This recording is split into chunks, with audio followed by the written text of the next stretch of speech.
Praise the Lord. கர்த்தர் நாமத்துக்கு ஸ்தோத்திரம் உண்டாவதாக. இன்றைய கர்த்தருடைய வார்த்தை என்னன்னு சொல்லி நாம் பார்க்கலாம்.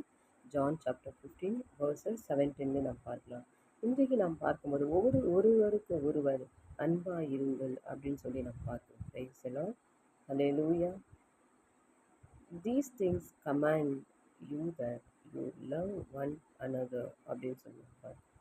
ஹல்லேலூயா. அப்படின்னா ஒரு ஆத்மீகமான அன்பு. ஹல்லேலூயா.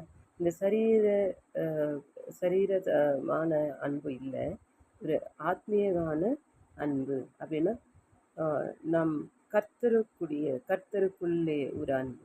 ஹல்லேலூயா. அது நாம் ஒருத்தர் மேல ஒருத்தர் காட்டணும் அப்படின்னு சொல்லுது. அப்படின்னா ஒரு தாய் காட்டுற அன்பு, ஒரு தகப்பன் காட்டுற அன்பு. Praise the Lord. ஆனால் நம்ம உலகத்து பிரகாரம் சரீர பிரகாரம் போகக்கூடாது. Praise the Lord.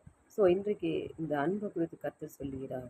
நீங்கள் ஒருவருக்கு ஒருவர் கர்த்தர் எப்படி நம்மை நேசித்தாரோ, எப்படி நம்ம மேல அன்பு வைத்தாரோ, அதை போல நம் நடக்க முயற்சி செய்வோம்.